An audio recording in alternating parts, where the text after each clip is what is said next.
Encyclopedia for the young. Safe. A very strong steel box or cupboard with a lock which cannot be easily forced open. Some safes have locks which cannot be opened at all until a dial has been set to show a special number called the combination, which is known only to the owner. Safety lamp. A lamp that can be used in coal mines without fear of setting fire to the gas and causing an explosion. Electric torches are now used, but in the first safety lamps, the flame of an oil lamp was surrounded by wire gauze, which prevented gases burning inside it from setting fire to those outside. Safety valve. A device fitted to a boiler to allow the steam to escape if there's too much for safety. It is really just a hole you closed by a lid or stopper, which is kept down by a spring or heavy weight. When the steam pressure becomes very great, the stopper begins to open and lets steam escape, which might otherwise burst the boiler.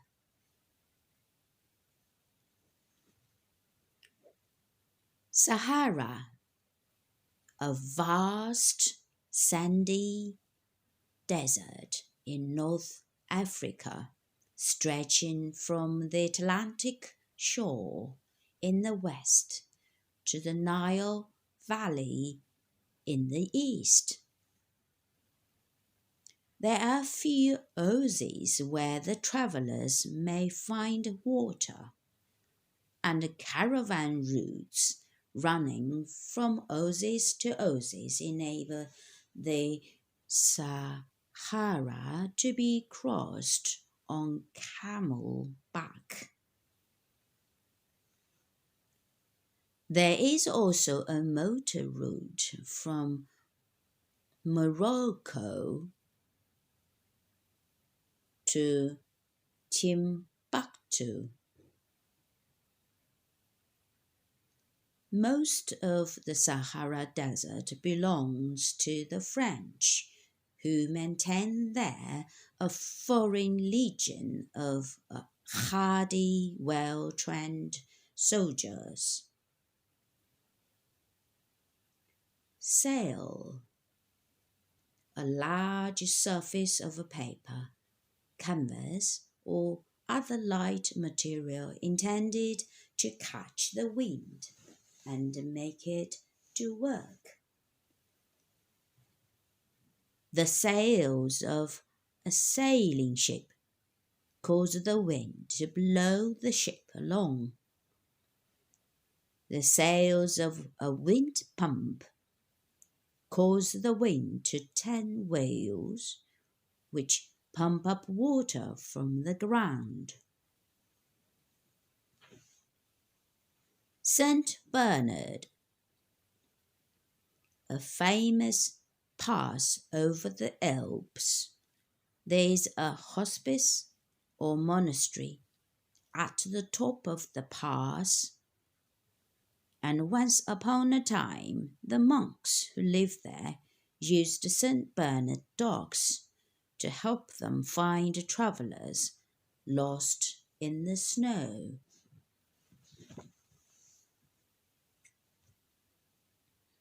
St. Paul's Cathedral.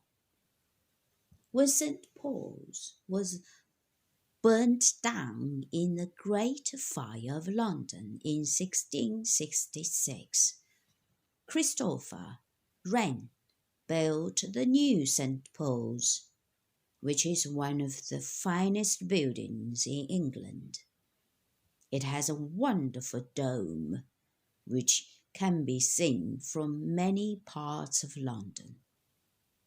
During the Second World War, St. Paul's was damaged in the heavy bombing raids on London in April 1941. Many historic buildings were hit. Salmon, a large freshwater fish which spends most of its life in the sea but comes up the rivers to breed. It is remarkable for its ability to leap up small waterfalls and get over dams in order to lay its eggs in the sandy beds of upland streams. When the young salmon hatch out, they are called alvin, then fry, par, and smoked in that order. When they are about 2 years old, they swim down the rivers to the sea. If they return within a year, they are called quails. Most, however, do not return to the river of their birth until they are fully grown salmon, about 3 or 4 years old. After spawning in the rivers, many die, but a few get back to the sea. Salmon are plentiful in many rivers of Scandinavia, Britain, and America. Tank, a special kind of armored car. It is completely protected with armor plate and travels on caterpillar tracks which are long enough to bridge a wide ditch. It is able to cross rough country, climbing over fences and walls and crushing them by its weight. It is heavily armed with guns. Tar. Coal tar is obtained by heating coal in a closed retort so that it cannot burn. Coal gas comes off with the tar and the residue is coke.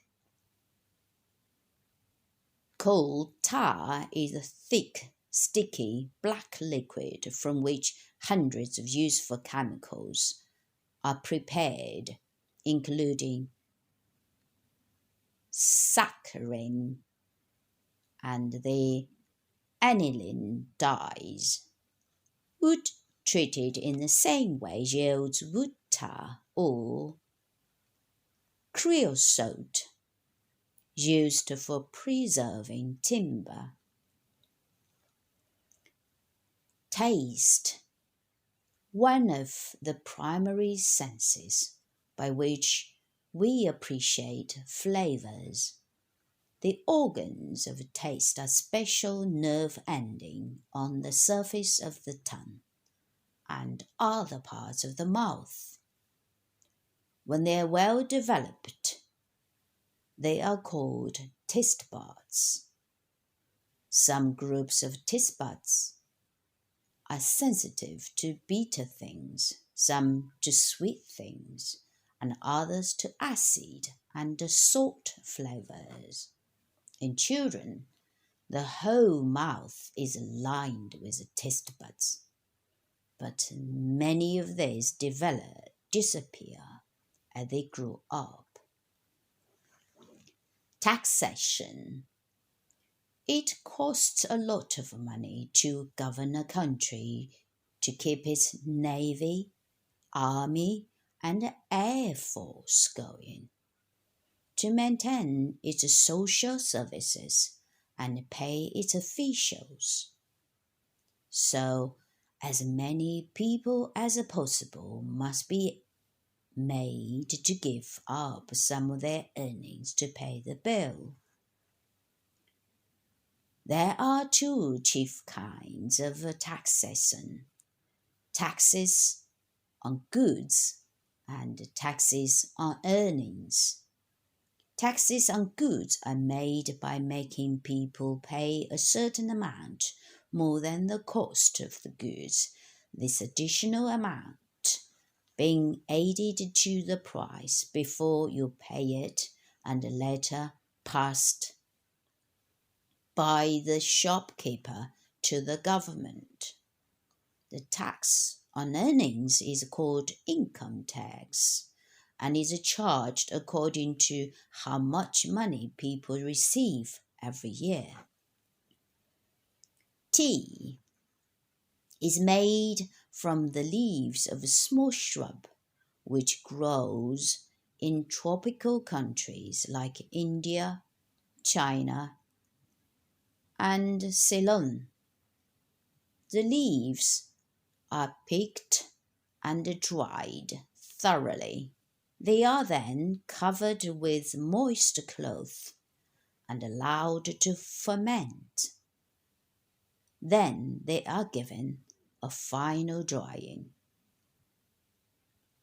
Teak, a tree which grows in the forests of Southeast Asia. Its wood resists rotting in damp places, and it is therefore used for outdoor timber and its shipbuilding. Teeth. There are three chief kinds of teeth in human beings: incisors, or front teeth, which cut; canines, or eye teeth, which tear; and molars, or back teeth, which grind. They all consist of an inner pulp containing blood vessels and nerves, surrounded by a thick layer of ivory and dentin, and coated outside with a thin, hard enamel. Animals' teeth vary in shape according to their use, and range from the flat, crowned, grinding molars of the grass eaters to the sharp pointed, tearing teeth of the flesh eating animals.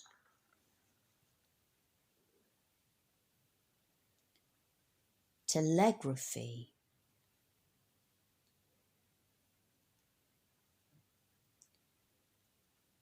The electric telegraph enables you to send messages over long distances. A message is usually sent by means of a teleprinter, which is simply a typewriter joined by an electric cable to another typewriter far away. When the message is typed on the keyboard of one typewriter, the letters are printed onto a piece of paper fitted in the distant typewriter. Telegraphy. But for many very long distances, the message can be put into Morse code, or a code consisting solely of holes punched into a strip of paper. Then the message is transmitted by machine at high speed along the electric cable to a distant machine which prints the letters according to the code.